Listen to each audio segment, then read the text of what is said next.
జీవితంలో బాధలకు, కష్టాలకు వాటి స్థానం ఉంది. ప్రతి ఒక్కరూ తమ వంతు తాము పొందుతున్నారు.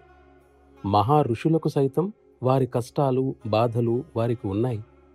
ఒకవేళ ప్రపంచంలో కష్టాలే లేకుంటే మనిషి ఆలోచన ఆవలి వైపున ఉన్న బ్రహ్మానందం వైపు మళ్ళేదే కాదేమో. మనిషికుండే బాధలే వాటి నుండి బయటపడే మార్గాన్ని తెలుసుకునేలా చేస్తాయి. అంటే అవి ప్రేరణలవుతాయన్నమాట. బొగ్గుని వజ్రంగా మార్చవచ్చని మనకి తెలుసు. అంటే ఉన్నదానిలో మార్పును తీసుకువస్తే అది కొత్త రూపాన్ని దిద్దుకుంటుందని అర్థం.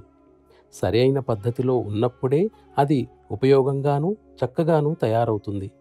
అది సరిగా లేనప్పుడు బాధాకరంగానూ అసహ్యంగానూ ఉంటుంది. కష్టాలు కూడా అలాంటివే.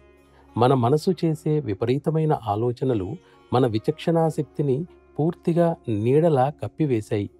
దీనివల్ల మన జీవితంలోని నిజమైన విలువలను చూడలేని గ్రుడ్డివాళ్లమైపోయాము. నిజానికి జీవితంలో ఎదురయ్యే ప్రతి విషయము మన మంచి కోసమే. వాటిని సరిగా ఉపయోగించుకుని మనకు లాభించే విధంగా మలుచుకోవటం మనం నేర్చుకోవాలి. దురదృష్టవశాత్తు అంతరంగంలోని ప్రవృత్తులు మనలను పెడదారి పట్టిస్తూ ఉన్నందువల్లనే మనము తప్పుదారిలో నడుస్తున్నాము. మన మనస్సుకున్న నీచ ప్రవృత్తులకు అనుగుణంగా మనము ప్రతి దానిని నీచమైన దృష్టితోనే చూస్తున్నాము. ప్రతిదీ సాంద్రంగానూ స్థూలంగానూ పెరుగుతూ మన కంటికి కనిపిస్తోంది. దీనివల్ల హృదయము, మెదడు కూడా ప్రభావితమై అదే లోపాన్ని సంతరించుకుంటున్నాయి.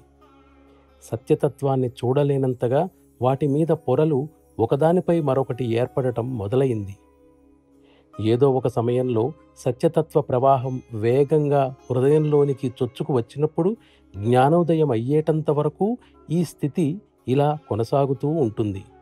అప్పుడే మానవుడు సత్యతత్వం విలువలు సరిగ్గా అర్థం చేసుకునే స్థితిలోకి వచ్చి తన అల్లకల్లోలమైన స్థితిని సరిచేసుకోవడానికి ప్రేరేపించబడతాడు.